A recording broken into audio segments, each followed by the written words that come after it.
Dune Part 2 comes out in just a few weeks, but we couldn't quite wait, so we decided to read the book instead. So this is our reaction of the rest of the book, starting from where the first Dune movie left off.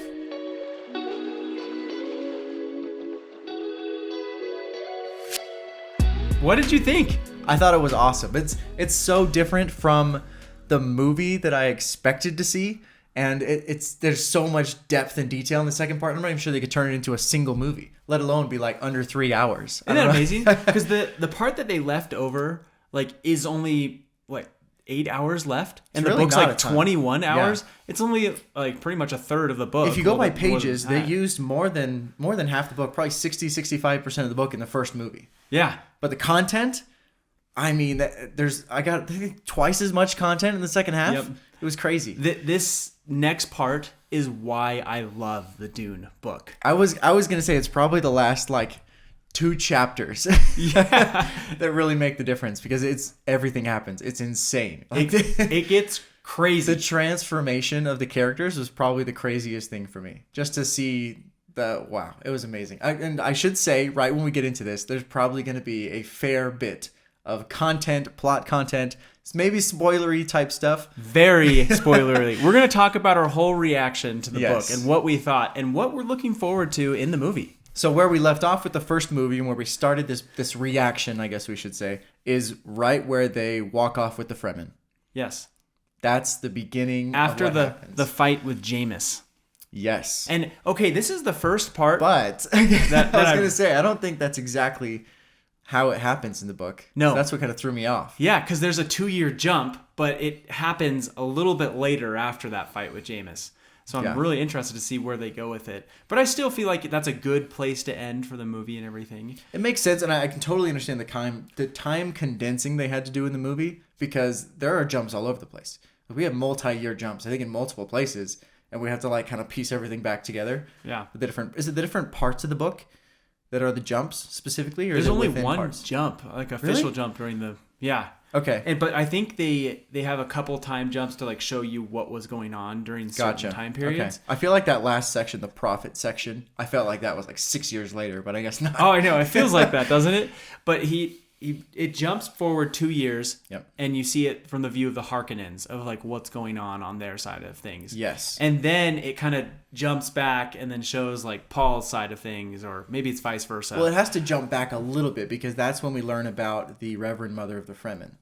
Mm-hmm. Right? So do we want to start with the Harkonnens? Do you want to? Well, before I get there, I do want to talk about the... I'm diving straight in. It's so. amazing.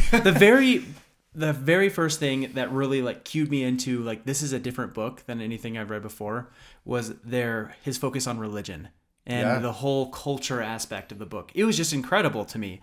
The whole fight with Jameis was amazing. Again, there are going to be big spoilers here, but I really thought it was fascinating, the whole scene where they took Jameis and they take his water, because water is a super essential immediately. Right as soon as he dies, they're just dehydrate that guy. Yeah, nuts, huh? And then on top of that, then they have this big funeral, honoring him, even though he seemed like a crazy, angry dude. Yeah. And then I just love the part where they're all saying, Jameis is my friend. Yes. And then I was a friend to Jameis. Yeah, I was a friend of Jameis. Yeah. And then they talk about something that made them a friend. And then Paul steps up and says, I was a friend of Jameis. He almost had to. That's the weird thing about this, is he led to all of these actions. I'm not sure if it's because of the Bene Gesserit's what do they call it when they go in and spread these rumors and stuff? Oh, yeah. They're just preparing it. I can't remember what they call it. The Missionaire or something like that. Yeah, Missionaria. But they talk about that and how these expectations have been set by these rumors, I guess, and this religious rumor that's gone around. And I think that is part of it. He just looks around, everyone's looking at him you have to say something. I didn't know this guy. Yeah. All I know is he challenged me to a fight and I killed him. He was my first person that I ever killed. I feel terrible about it because my mom even drilled that into me to make me feel bad about it. Which wild. Is also kind of interesting. And that's kind of what he says for his homage to the guy, Jameis. Right, to Jameis. And he says he taught me that experience. He taught me through that experience what it's like to take a life and what the sacrifice is like. It's crazy. Yeah, loved it. I loved that whole scene. One of my favorite scenes of the book is that moment. That scene in the funeral, before we move on, is really where you learn more about the water situation. Like, it's not a joke. Like, you don't even shed tears without people being like, whoa, did you just, like, you're sure you cried? Tears for the incredible. Dead. He sheds tears for the dead. It's not something that happens. Like, they don't cry. They don't shed water unnecessarily. It's, like, sacrilegious to waste water. They measure water perfectly. Mm-hmm. Like, they're measuring cups or whatever they use, like the tubes that they use to measure things. There's no water residue. They've all been prepared perfectly to be completely hydrophobic, so everything passes directly through and nothing is wasted, even drops. And they say they're like 1 million gallons that they're preserving. It's like a massive amount of water. Huge amount of water. But they still, like, if someone dies and they don't take all the water from that body, then it's like they've wasted, they've ruined themselves. People were being punished because they dropped like a liter of water. It's crazy. Yes. I love all that and how much of a focus it is, and how they even say all that water that they have reserved, everyone also understands how important that is to Do you think they'll spend enough time on that in the movie? They'll gloss right over have no idea, dude. I don't even think that they're going to touch it on the Jameis funeral. I'm betting they gloss over the water thing as intent. I think they might mention, maybe I give it 1 or 2 pieces of dialogue max. I bet they have a sense for it, right? Like they'll have a sense for it and they'll act that way, but I don't think they'll explain it. I think they'll just leave that as something the audience has to understand. Yeah. I think they did that a lot with the first movie as well. Yeah. They did mention it with the palm trees and like saying each of these palm trees is equal to like 100 men or something like that. I guess how much water it uses. Yeah, that's fair. Yeah. There's some elements, some subtle elements. Okay. There's a huge amount of plot in this second part, so we got to move on from the funeral. Yeah. Tell me what next? What did you love next? I want to talk about the desert and the worms a little bit, but the Harkonnens were first, I think, in this part. Do we want to talk about like his plan and his like machinations first, or where do you want to go? Yeah, that's fine. Okay, let's start with the Harkonnens then. Baron, horrible guy, just terrible dude. He's a bad dude. I also really realize that in this part. He kills everyone to make a point. And he makes his son kill everyone. That's a huge part. And that's actually later on. Like more of the future elements of his plan kind of coming together at the end. But I think one of the things that was interesting is the I don't know if it's like gladiatorial combat, right? That he has to, he puts his nephew. Is it nephew or his son? It's his heir either way. Yeah, I kind of feel like it's his nephew. I think it's his nephew, but it's his heir, right? And he's the one who has to go into this combat with a slave, almost like a ritual combat, because they drug the other guy. So and it sounds like they do this like hundreds of times. Like it was his 100th fight that he was. Yeah, doing. It just seems like a very common. He was practiced at it. They have like they've one poisoned blade and one non-poisoned blade. It's like very, very much like a rite more than anything else. It's not necessarily like a punishment, but it's a rite that you have to pass through. And the reason this one was different is they were trying to use it politically so that they could incriminate essentially the slave master, because the slave master had brought one of the Atreides fighting men so that the Harkonnens could prove that they're stronger. They didn't drug him enough, but they also cheated, like crazy stuff. And you mentioned the religious aspect. I will say that probably even cooler than the religious aspect to me is the crazy politics. Yeah. Everyone's playing politics against everyone else. The nephew's playing it against the Baron. The Baron's playing it against his own like mentats, and he's also playing it against the Emperor. And how do they phrase it? It's a feint within a feint within a feint. Yes, exactly right. It's very, very crazy. Wild. But I think it's an interesting development because it also tells you a lot about Fade. Is it Fade Ratha? Yep.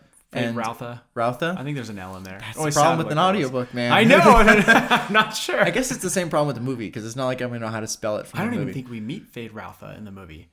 I think we meet his like son that's supposed to be like the other nephew that's supposed to be more like the Iron Fist and the ruler. Yeah. Raven? Yes. I think that's who we meet in the movie. Interesting. So I don't think we've met because he's the Fade one that Rautha. rules Arrakis. Yeah, and he's the one that he wants to have the blame for being too much of like he a doesn't squeeze. like it. Yeah. Yes. He knows he's cruel, and he's like, I'm just going to pin all this cruelty on him. Yeah. So Fade Rautha has the battle. He goes through and he wins by crook mostly. Yeah. But he does win the battle. He does incriminate the slave master, gets him executed, and then we start this like train of executions. Yep. And they're having this conversation. They're like, "Oh well, you did this, so I'm going to do this, and I'm going to kill all these people." And it's It's insanity. Everyone's dying. And I feel like it's because, well, for the one thing, Feyd-Rautha tries to assassinate the Baron. I think that would happen 2 years later. Is that after the jump? I think this whole thing's after the jump. So I think they have the fight, and then 2 years later, Feyd-Rautha is like having... Like, they don't like each other. No. Either way. Well, Feyd-Rautha doesn't like his uncle, but his uncle likes Feyd-Rautha, and he's like, I want you to be the heir, but like you're... Like, I don't think he really likes him. Well, he's training him to be the heir. Yeah. And he just doesn't trust him. Definitely doesn't trust him. Because he's trying to kill him. Because Feyd-Rautha tries to assassinate him. He's not happy about that. Nope. And the assassination attempt fails. I'm not going to go more into that. It's just kind of weird, creepy. But I do think that is a division point that is interesting because of how just terrible the Baron is about executing people. Like he has him go execute all these people just because. And it becomes almost like a, hey, let me prove how intense I am by ending dozens of lives. It's horrible to me. Yeah. It's just wild that they do that in the... Ugh. Yeah, the book is nuts, and they make him very evil, and I actually do think that the movie does a good job at showing you how dark of a character he is without going into it. Like, they do a good job at portraying him, like, his, like, low, like... He's dark, evil voice. Occult, almost. He just feels, like... unhuman like in the way that he moves, his suspensors and everything in the movie. I think they did a great job portraying him. I will say that's probably my favorite element that they didn't pull from the book, but they still kept the aura, that element of him that's just like shady, sketchy, evil. Conniving. Conniving's a good word for that. I think that's good because you really don't want the details of who he is as a horrible person. I know. Well, we could go into that in the next movie. I'm not. I hope they don't, because that's going to change the rating real fast. Well, we'll talk about we'll talk about the trailer in a future video. Yeah, we'll do a reaction or something. That'll be fun. Yeah. But okay. I want to talk about now. We're back in the desert of Arrakis. Because we kind of talked about the Harkonnens and how terrible and awful they are, making all these plans. I guess the last thing before we move on is he's raped. Man, I'm gonna mess this up over and over again. Someone's gonna kill me for it. But his other heir son, whatever. The guy he left in charge of starts with an R, Raven, I think, or Robin, whatever. Probably not Robin. I don't know. I can't remember. But he leaves him in charge. He leaves him in charge, and he's basically just sending him over and over again, saying, give me more spice, give me more spice. You're not doing it correctly. Like, he wants him to be more and more cruel to the people. Yep. And the reason he does that is because of a conversation he had with Hawat. Yep. And that is really where, is it Thufir Hawat? Who is really kind of controlling this whole situation secretly and telling him that the Emperor builds his Sardaukar on, again, I'm going to mess the name up of this place, but basically his prison planet. Yes. He has a prison planet. I wonder if we're going to go into this like technicality very much, but that prison planet is where he trains and develops his Sardaukar. Yep. He turns them into these fighting machines. And the reason he's able to do that is because no one knows what happens on this secret planet, on this secret prison planet. People go to prison and then the mortality rate's super high. That's all they know. But it's because he's harvesting these people as soldiers and using them as his powerful soldiers. And he tells that to the Harkonnen, the Baron Harkonnen, right? I don't think he does. I think he did. For some reason, I thought that Hawat tells him that. Yeah, I think Hawat tells that. Oh, I thought you were saying that the Emperor was going to tell him. No. Yeah. Hawat tells him. He tells him straight up. He says, "Look, this is what he's doing." Because that was his plan with the Duke Leto as well. It was working. That was one of the things that I wanted to note, especially. They were succeeding. Yes. Think Duncan, Idaho. Think all these guys that they had trained that were stronger than the Sardaukar. Yeah. So the military training they were doing is more successful, and I think it says in the book that is the main reason the Emperor wanted to kill him. Yeah. He didn't want him because he knew that he was training stronger forces than he had. Yeah. Crazy. Crazy. But that's why Hawat's saying if you can make the similar situation on Arrakis, potentially you could have a force strong as well, because Arrakis is like a crucible planet, basically. Yeah. And that's like the whole idea of this book, right? Is that harsh conditions make a strong person. Yeah. And it's the harshness of the desert that makes them strong. It's the harshness of the prison planet that made the Sardaukar strong. Yep. Exactly right. Very fascinating. Takes us back into the desert with the conversation of how things are going with the Fremen. Yeah. Which is crazy. The whole desert scene, we don't have to go into too much detail of everything. Some things I want to gloss over. What did you think about him riding the sandworm for the first time? I think crazy. I mean, I love that they were specific about that, because I've seen the first movie. I saw like the imaginations of all this stuff and seeing that happen. But it's like, oh, come on. You know, like, why does the sandworm not just dive in and kill everybody? Like that's the You're most thinking ridiculous. that in the movie? I was thinking that in the movie, and then I'm like, I wish they would answer that. It's like the most ridiculous thing I've ever seen. You know, it just doesn't make any logical sense. Yeah. And they explain it, and it just made me feel so good. I know, like it actually makes sense. Like, I totally understand now why they can ride these worms. I would bet the movie's going to go into that more because the first movie, you like briefly see someone riding in the it's desert, almost like a hallucination. Yeah, it Yeah. doesn't even really count. Yeah. So but the reason I bet is, they go and into I'll it tell it more. now because if people haven't seen the book, they're going to want to know. Yeah. Because when you have the hooks into the worm, it lifts up their scales essentially Yep. and exposes flesh. And that flesh, the worm knows they don't want the harshness of sand to get into their flesh. That's why they have a hard outer covering. And I think the way that the scales are made too, they open up towards the sand too. So I always imagine it being opened up. So if it were to dive in, it would be pushed like right into the sand. Yep. And the worm knows that, so it knows it doesn't want to just force it like the fleshy bits into this harsh sand, so it won't go under. And even more than that, whatever section is lifted up, it will roll so that section's on top and the furthest away from any sand. Such a cool So that makes sense because when you're on concept. top, it helps you to stay on top because the worm is doing all the self-balancing. Yep. You're like, okay, yeah. Makes Because a lot of sense. how do you ride like a 400-meter animal? Like that's ridiculous. Unless it's doing it itself. It's basically self-correcting for you. Yeah. I think such a good explanation. So cool. It helped me a lot. I really liked that. Other parts of this, which I hope they go into, is Paul's mom. Yep. And how she becomes the new Reverend Mother of of the Fremen. the Fremen. What did you think about the experience that she had of becoming the Reverend Mother and everything there?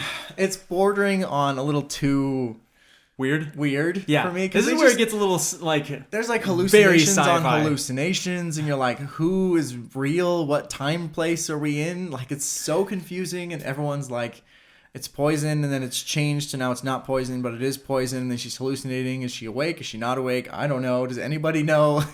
Yep. It's a weird moment. But then she gets all of the memories of the old Reverend Mother. Yes. And at the same time, her unborn daughter gets the same thing. Connects into all those Which is same actually memories. a crazy concept. And she gets to, in have that huge too. trouble for that. Yeah, well, and she also realizes at the moment, she's like, there's nothing I can do to stop this. Like, I didn't even realize this was going to be a problem until, like, this instant. And, like, the baby's freaking out, too. Like, yeah, well, the baby's now gained like, awareness as an unborn baby. It's like... It turns into, like, a crazy... Like, once the baby's born, it's like... Yep. It's crazy. It's not a baby. It's like an adult, basically. Can speak, can think, can do all these things. This is the part of the book where I, like, realized that... Some people say that the future books are really, really weird. I feel like this is probably giving us a small taste of like where it goes. And that's a good enough reason for me to be like, yeah, book one is, I think I might be good with that for a long while. Because that's kind of how I felt. Some of the stuff in those parts, and even near the end when he becomes like the true... Oh, man, I'm losing words all over the place because they're just such weird words to me. But when he becomes the true like incarnation of what the Bene Gesserit are looking for. That whole time. No, Muad'Dib is his name on Arrakis, but he has like a name from the Bene Gesserit side of things as like a prophetic herald, I guess, that comes through from the strategic bloodlines they've done this whole time. I can't remember what it's is. I should know It's not that. a huge deal what the name is. It'll come to me eventually. But the point is he becomes that, and in the process of becoming that, again, we go through this like crazy psychedelic, I don't know what's going on section. I just know that it ended where now he can be in the past and present and future. I do want to talk about that section briefly because I thought it was so fascinating. Just the intros to each chapter. This is where it just really opened my eyes to some cool things that Frank Herbert does with it. So Frank Herbert puts in the beginning of each of these chapters, almost it feels like scripture for each part, which is super fascinating. Yeah. And I actually really liked the part where it kind of foreshadows a little bit of what's going to happen in the chapter. And it talks about how Paul is both alive and dead at the same time. And it goes on to show that he has been out for like, what did they say, 3 weeks? Yeah, because he was in a coma for 3 weeks. Yeah, because of this drug. And they thought he was dead, but he wasn't really dead because like his mom was able to say like, hey, like he's still alive. He was just in a coma. And so he was thus both alive and dead at the same time. Yeah. And what made this so fascinating to me is Frank Herbert's found a very cool way of almost helping me understand like scripture that I read in modern day, like if you read from the Bible or something, there's some things that are written very poetically. Yeah. And it's hard to understand what they meant. But then if you were there in the moment, you might understand like, oh, the poetry of this like makes a ton of sense. Yeah. And it's actually one of the most perfect ways you can describe it. Like the way to describe both Paul being both alive and dead in the moment is a really good poetic way of describing things. I like that. So you're saying that sometimes the like logical, literal interpretation it doesn't convey everything that it needs to. So you have to rely on analogy and that type of thing. Yeah. And not even that you have to, but it's just like, it almost helps you understand the analogy better. Like you don't have to take it so literal, but like you can use it to understand the feeling that they were trying to convey. Yeah, I mean, it's one of the limitations of language in general, right? Is you can't convey feelings perfectly through language. We've done our best, but it's not a perfect way to convey emotion. Totally. And that's one of the things I really liked about each of the intros that Frank Herbert has there. It's just the intros are written by Princess Irulan, right? Yes, who we meet at the end, right? Which is that when you like first meet her, she's the daughter of the emperor. Yeah. And you're like, well, I know what happens. Like, kind of gives that last little connection to you right at the end is really cool. Yeah. And it's the last probably 20 minutes of the read, probably last 20 pages. Yep. Crazy. So we have to get there. And on the way there, though, there's this big moment where Paul has a speech with all of the Fremen. And this is one of my favorite parts as well, because he's just trying to change their ways. Like, listen, like, do you think I'm stupid? Like, would cut off my own arm before going into battle? I'll give you the build-up so that we can all jump into that same page, and then you can talk about the speech. Yes. So he wakes up from his coma, and he knows that there's going to be this big attack. People are gathering. It's going to be big. I think it was right before the coma. I'm actually positive. Okay, that's fine. That's fine. Yeah. So either way, he knows that stuff's coming. Yep. And he needs to be prepared for it. And the problem is they're constantly these little strifes in the Fremen because their ways are the strongest should lead us. The strongest leader is the strongest person. And they're the ones that look out for us, but there's always one person. And they're really getting confused because like we have all these people that are contributing, like your mom, who's now the Reverend Mother, you, who was the old leader of the... I'm forgetting everyone's name today. My goodness, I should have prepped better. Duke Leto? No. Sorry. The leader of the Stilgar? Fremen. Yeah, so Stilgar's there. You've also got... I'm so sorry. So there's multiple people who are like powerful leaders all together. Yep. And they're saying that's not how it works. Like you should have challenged Stilgar and you should have beaten him. Like and then you could be the leader. Like literally kill them to be able to be the leader. Yes, like you can't be the leader unless you kill him. So they're constantly saying like you should fight him, you should challenge him, and they just can't grasp the fact that he's not going to do that. So and which is what I love because he just tells everyone like I'm not stupid. Like I'm not. He literally uses that word. Like, do you think I'm stupid? Yeah. Like why would I cut off my own arm before like going into these important battles? Like Stilgar is extremely important. If we keep killing off our best, then we will never be able to overcome anything. Yeah. And I just thought that was very well worded. And very why well not kill Harkonnens instead? Yes. I was like, so cool. Paul has shown himself to become, this whole book, you're seeing him become a leader like more and more and more. He gets up to this side of him, though, I think, nearing this part of the book. That's a very, very brutal, emotionless, like he plays on the emotions of the people for sure. Maybe that's part of his Bene Gesserit training, but he's very much like, I am in charge and I'm telling you how it is. Even though you kind of see where he's coming from the logic and the background and where he's going with it, it's still, I'm sure, to a lot of the people is like, what is the difference between this type of leadership and the Baron or the Emperor? Yep. As they get up and they say what's best for us. Even being accurate, that's a very heavy-handed leadership method. Yep. And this is where the movie, I don't think I got as much from it as I did from the book, of his huge sense of the prophecy and future of like, he's going to be leading this jihad of all these people where they would go across the like world, like just with raining with like blood and like terror to like conquer everyone. And he was afraid of that. He didn't want to be a part of that. He was doing everything he could to avoid it. But you're seeing him slowly inch towards that. And he becomes it, yeah. And then eventually in the book, like he pretty much gives in. He's like, yeah, this is what's going to do, what I'm going to do. And like, it's and even his mom is like, I don't think you're going, like she's scared of him by the end. Yeah. It's crazy. And this is why I think that this book is a tragedy. That's a story, like the story in my mind is a tragedy because it just, whole thing's devastating for even some other reasons we get into too. But you're just seeing him go to a place where you don't really want him to go, and he doesn't really want to go, but he ends up there anyways. It's the only way. It's the only solution. Not really the only solution, but he just kind of ends up there anyways. Like, I think it is the only solution. It's the only peaceful way for the conflict to end. And you think about but through lots of blood and through conquering the universe. Arrakis represents raw power. And there was a long conversation that we had. Maybe there'll be a deep dive video later, but about the raw power of the desert and the power of chaos, and talking about why the worms are attracted to rhythms and things like that. I won't go into it all. Conceptually, though, considering Arrakis as raw power, that becomes a powder keg. It's something that action must be taken, and it will be taken eventually. It's not something that can be ignored. Like, the power is building up, and it will continue to build up until it explodes, and that power will be harnessed one way or another. And I think it's being siphoned off by the Baron, but he doesn't have the leadership strength to conquer the full force of Arrakis, or to take on the full force of the power in that desert, which is why he's siphoning the power off slowly to the guilds with the spice, taking some of the value, subjugating as many as he could of the Fremen, and just trying to almost negate the buildup of that power, because he knows, maybe even subconsciously, he's not the brightest tool in the shed. I don't know. I think this Baron's pretty smart. Like, I love it when people say like tools aren't very bright, but okay. He's one of the things that he misses is the fact that this power is continuing to build up. People say the sharpest tool in the shed. I've heard it enough times that I think it's hilarious. I don't know why, but anyway.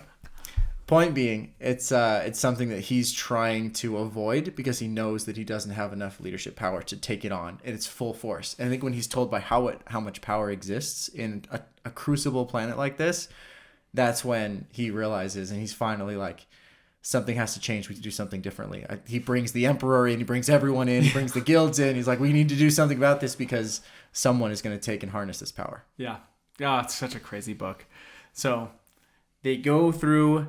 They have that huge speech. He's knocked out for 3 weeks. Sounds like Stilgar's been doing his thing. It all comes to the climax, though, when he wakes back up.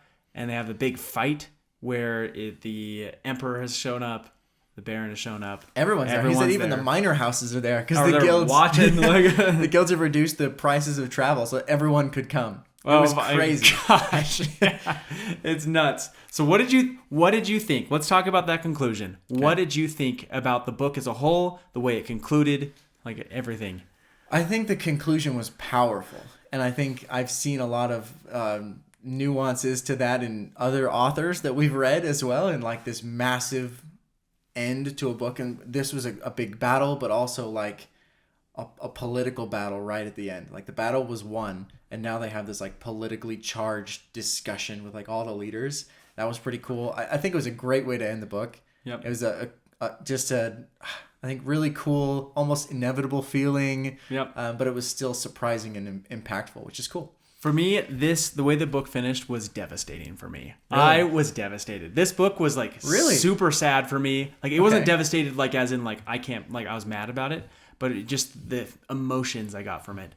First of all, his son is killed. Yeah. In the fight. That is sickening, especially as a father. Like, can you imagine him like realizing this? And I think this is one of the things that turns him into like, this is jihad now. Like I'm going to like, he's emotionless by the end. Yes. Absolutely. Then Chani, who like I love, I imagine like she's great. Yeah. And like I always imagine like my own wife and like the love romance characters, whatever. Sure. Yeah. But it's just, you see Chani here, and he is choosing to marry the wife or the daughter of the Emperor instead of Chani, even though his mom is pleading like, don't do this. Like I made this same mistake with your father. And like, to me, also heartbreaking to make those same two decisions at the same time, and to go for the reign of terror that he's going to go through next. Like all of those things combined, I'm like, this whole book is a tragedy to me. It starts from beginning to end, just like seeing him change. Even, Gurney. Yep. Like he starts telling like throughout the end of the book, he's like, this is not like the Atreides way. Like we care more about people than things. Like he says it several times. He's like, I've never. Well, he's losing a bit of himself, and a bit of that is Atreides. He's losing a bit of the Atreides way, as well as his own emotion in this transition he's gone through. He's really become an emperor, And as an emperor, like, it's not even just like a king. As an emperor, you are completely emotionless. Yeah. Because you have to be able to, like, you think about how cold the Baron was, but I can't even imagine the billions and billions and billions of lives that are under the rule of an emperor. It's got to be crazy. Yeah.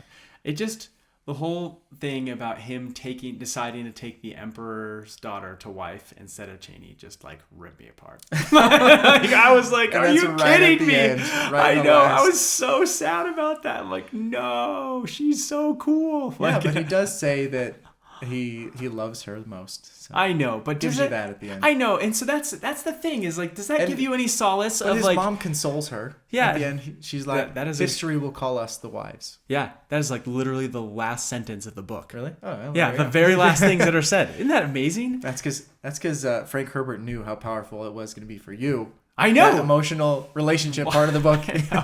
Yeah, just man. It was good though. I think the end was powerful and impact. I think it was a good book that really ramped up at the end. I think overall it is a book that I would recommend people read. I would say going into it, you could probably even watch the movies first because it's better to give yourself a little bit of context in who the people are, who the different houses are. But I think it's definitely a good book for people. I don't know if it's because this book is so old or maybe it was because of the audiobook we were listening to, but it feels like you're reading a play to me. Yeah. Actually, that's a good point. Yeah, and feels so plays are very like, I feel like they're a lot more enjoyed once you understand the story and then watch the play. Like you're not really going into the play to like be like shocked and everything. Yeah, we talked about this. It was got to be a previous episode somewhere. We talked about like the libretto that you read at the beginning of a play, like walks you through the context. Like you can understand a little bit more about it and then feel the emotions of the play instead of trying to keep track of names. Yes. Which I'm obviously terrible at. I know. Well, one of the first plays I saw was Les Miserables. And my wife had explained to me the whole storyline before I went in there. And I went into the show. I'm like, I'm really glad she did that. I actually understand what the heck is going on. Yeah. So same thing here. If you were to watch the movie first and then read the book, I think you'd still get a whole ton of enjoyment out of it. Well, part 2 hasn't come out yet. It's going to come out in a few weeks. I'm sure we will have lots of great content coming out with the release of Dune Part 2. Please make sure you're subscribed if you aren't already so you can catch that as it comes out. Lots of fun content coming, and we're excited for it. So hope you guys have a great rest of your day.